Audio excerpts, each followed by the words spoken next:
Assalamualaikum warahmatullahi wabarakatuh.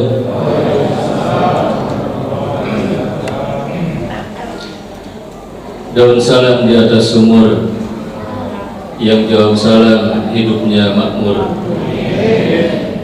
Daun salam di atas tampah, yang jawab salam insyaallah hidupnya berkah. Daun salam belinya di Jatinegara, insyaallah jamaah Baitul Muttaqin masuk surga semua. Amin ya rabbal alamin. Alhamdulillah wa kafa, wassalatu wassalamu ala habibil mustafa Muhammadin sallallahu alaihi wasallam wa ala alihi wa ashabihi ahli tuqa wal wafa. Amma ba'du. Faqala Allah ta'ala fil Qur'anil Karim, a'udzu billahi minasy syaithanir rajim. وَلْيَخْشَى الَّذِينَ لَوْ تَرَكُوا مِنْ خَلْفِهِمْ ذُرِّيَّةً ضِعَافًا خَافُوا عَلَيْهِمْ فَلْيَتَّقُوا اللَّهَ وَلْيَقُولُوا قَوْلًا سَدِيدًا. Shadaqallahul azim. Masyaallah hadirin jamaah salat Isya, salat tarawih Masjid Baitul Muttaqin rahimakumullah wa azzakumullah. Segala puji dan syukur kita panjatkan kepada Allah Azza wa Jalla. Salam dan salam kepada Nabi kita Nabi Muhammad sallallahu alaihi wasallam, kepada keluarga, sahabat serta umatnya akhir zaman. Semoga kita mendapatkan syafaatnya di akhirat kelak. Amin ya rabbal alamin.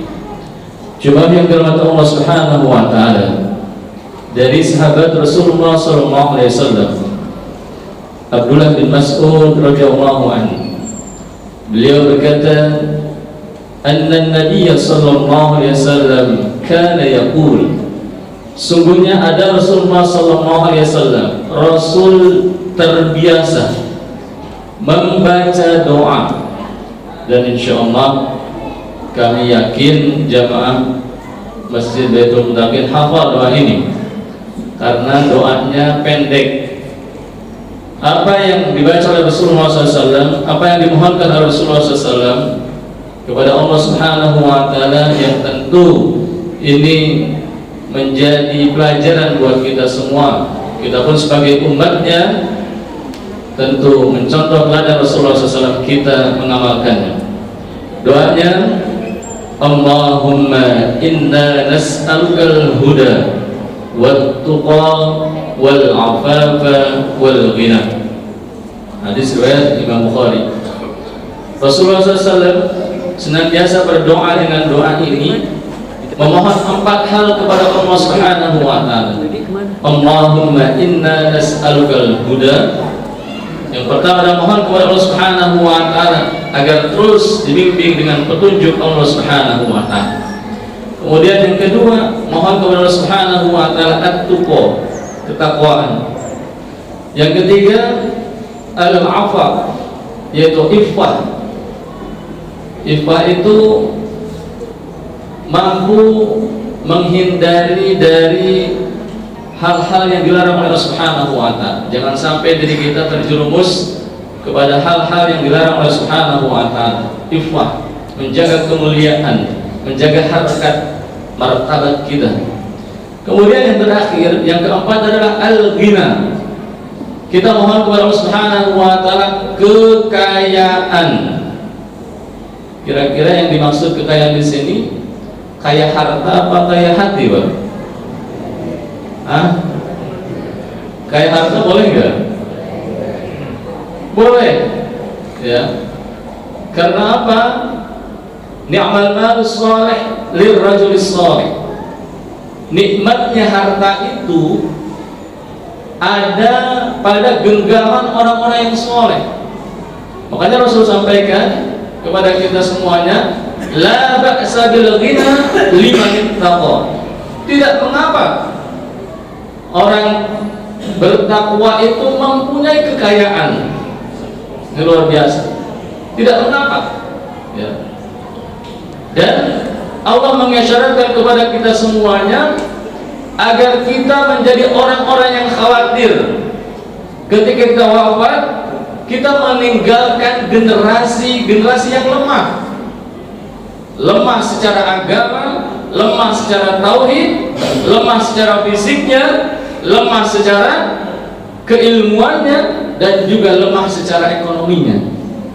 Makanya Allah ingatkan kepada kita di dalam surat 4, surat An-Nisa di ayat ke-9, wal yakhshal ladzina law taraku min khalfihim dzurriyyatan di'afan khafu 'alaihim falyattaqullaha wal yaqulu qawlan sadida. Hendaklah orang-orang itu merasa khawatir ada generasi di belakangnya, anak kita, cucu kita, itu generasi yang lemah. Bertakwalah kepada Allah Subhanahu wa taala dan berkatalah dengan perkataan yang benar. Maka Allah Subhanahu wa taala dalam hadis Rasul sampaikan kepada kita, al-mu'minul qawi khairun wa habbu ila Allah minal mu'minid dhaif. Mukmin yang kuat secara agamanya, tauhidnya, imannya, kemudian fisiknya, ilmunya, dan juga ekonominya, itu lebih dicintai oleh Allah Subhanahu wa taala dibandingkan dengan mukmin yang lemah. Oleh karena itu, kita boleh menjadi kaya, menjadi milioner, atau bahkan menjadi bilioner, ya. Tetapi yang tercela adalah hubbud dunya. Kita boleh kaya, tapi yang tercela adalah cinta dunia. Kalau sudah cinta dunia, ini akan menghalalkan segala cara. Dan memang tabiat watak manusia itu serakah, tamak.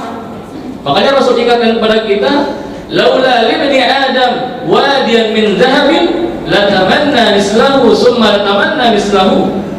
Terus seperti itu. Seandainya anak Adam itu sudah punya satu lembah emas, maka dia menginginkan satu lembah lagi, satu lembah lagi. Dan tidak ada yang bisa menghentikan semua itu kecuali mulutnya disumpal dengan tanah, yaitu apa? Kematian. Itulah manusia, tamak, rakus. Makanya kita mohon kepada Allah Subhanahu wa taala, sesungguhnya yang kita mohon adalah al-ghina, di sini adalah kaya hati, atau disebut dengan qanaah. Makanya Rasul sampaikan kepada kita, laisal ghina bi kasratil arab walakinnal ghina ghinan nafs. Bukanlah yang disebut dengan kaya itu mempunyai kemewahan, rumahnya bagus, kendaraannya mewah, dan lain sebagainya. Itu bukan dimaksud kekayaan yang sesungguhnya, tetapi kekayaan yang sesungguhnya adalah ghinan nafs, kaya hati. Makanya Khalifah Ali radhiyallahu anhu beliau mengatakan, al-qana'atu aslul ghina. Qanaah itu adalah kekayaan yang sesungguhnya. Qanaah ini merasa ridha, merasa rela atas apa yang kita ikhtiarkan sebagai balasan dari Allah Subhanahu wa taala. Kita berikhtiar, kita berdoa, kemudian tawakal kepada Allah Subhanahu wa taala, dan hasilnya kita ikhlas, kita ridho, kita rela dengan apa yang Allah kasih kepada kita. Itulah qanaah. Maka pada Allah Subhanahu wa taala, betapa banyak manfaat qanaah ini. Yang pertama, orang qanaah itu dunia dan seisinya miliknya. Rasul sampaikan kepada kita, man asbaha aminan fi syirbihi mu'afan fi jasadihi indahu qutu yaumihi fa ka'annama hizat lahu dunya. Barang siapa di pagi harinya dia bangun dalam keadaan aman, Masya Allah. Lingkungan kita aman, Pak? Aman ya, alhamdulillah. Lingkungan kita aman, mau sholat aman, tetangga kita aman, Masya Allah, tabarakallah. Kemudian kita bangun dalam keadaan sehat walafiat, semuanya alhamdulillah sehat walafiat. Dan pada hari itu ada makanan yang bisa kita makan, faka'annama hizat lahu dunya, maka dunia dan seisinya seakan-akan menjadi miliknya. Masya Allah, tabarakallah. Aman, nyaman, badan sehat, afiat, Kemudian ada makanan yang bisa kita makan. Dunia dan seisinya menjadi milik. Coba tengok Pak, sekarang di rumah kita, kulkas Bapak Ibu isinya sedikit apa banyak? Hah? Buat berapa hari itu? Sehari, 2 hari, atau sepekan? Ya, sehari saja ada makanan yang bisa kita makan. Itu dunia dan seisinya menjadi milik kita. Kemudian orang yang kona itu mudah bersyukur. Kenapa? Dalam urusan dunia dia melihatnya kepada orang-orang yang berada di bawahnya. Dalam urusan akhirat dia melihat kepada orang-orang yang jauh lebih taat daripadanya. Maka Rasul sampaikan kepada kita, "Unzuru ila man asfala minkum wa la tanzuru ila man huwa fawqakum." Dalam urusan dunia, lihatlah betapa banyak saudara-saudara yang jauh kekurangan dari kita, yang jauh membutuhkan dari kita. Apalagi sekarang kalau kita melihat saudara-saudara kita nunjuk di sana, di Palestina, Gaza, Masya Allah, mereka begitu kekurangan. Kita sekarang punya apa-apa, bisa apa-apa, maka kurang bersyukurnya bagaimana kita? Allah anugerahkan kepada kita harta, kesehatan. Betapa banyak saudara-saudara kita yang kekurangan. Maka lihatlah saudara-saudara kita yang di bawah kita, maka insya Allah kita akan mudah bersyukur kepada Allah Subhanahu wa Ta'ala. Itu dalam urusan dunia. Dalam urusan akhirat, lihatlah orang-orang yang lebih taat daripada kita, maka insya Allah kita akan meniru, meneladani. Apalagi kalau bisa meneladani Rasulullah SAW, meneladani para sahabat Rasulullah SAW, para salafus saleh, mereka yang paling giat beribadah kepada Allah Subhanahu wa Ta'ala. Maka kita semakin termotivasi untuk beribadah kepada Allah Subhanahu wa Ta'ala. Wabil khusus tentunya di 10 hari terakhir Ramadan ini. Bagaimana Rasulullah SAW menghidupkan 10 hari terakhir Ramadan ini? Maka beliau beriktikaf mulai masuk tanggal 20, di subuhnya beliau sudah beriktikaf. Maka kita niatkan Pak, kita berazam. Kalau kita tidak bisa 10 hari full 24 jam, paling tidak kita sempatkan hadis tarawih. Dan seperti ini kita sudah beriktikaf. Kalau tadi niatnya iktikaf, iktikaf itu luar biasa.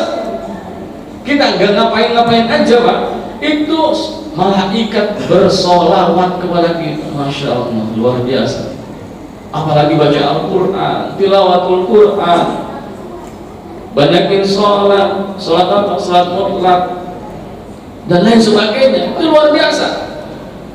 Sampai nanti misalnya sholat tarawih dilanjutkan, ngantuk ya tidur. Ya, kalau pulang-pulang nanti balik lagi ke sini, niatkan iktikaf, terus niatkan iktikaf. Kalau tidak bisa full selama 24 jam dalam 10 hari terakhir Ramadan ini. Karena apa? Taharrau, carilah di 10 hari terakhir Ramadan itu ada apa? Malam kemuliaan Lailatul Qadar, yang pahalanya apabila kita beribadah di dalamnya, Lailatul Qadri khairun min alfi syahrin, lebih baik daripada 1000 bulan. Masya Allah. Maka kita mencontoh dalam beribadah, dalam ketaatan, ketundukan kepada Allah Subhanahu wa Ta'ala. Contohlah orang-orang yang lebih taat daripada kita, Rasulullah SAW, para sahabat, salafus saleh dan lain sebagainya.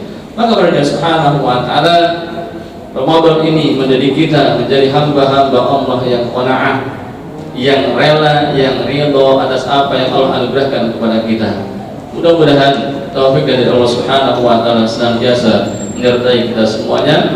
Amal soleh kita yang sudah kita lakukan dan akan kita lakukan semuanya mendapatkan ridho dari Allah Subhanahu wa Ta'ala. Amin ya rabbal alamin. Demikian yang dapat saya sampaikan, semoga ada manfaatnya. Subhanallahumma bihamdika asyhadu an la ilaha illa anta astaghfiruka wa atubu ilaik. Alhamdulillahil alamin wa lakum minkum. Wassalamualaikum warahmatullahi wabarakatuh.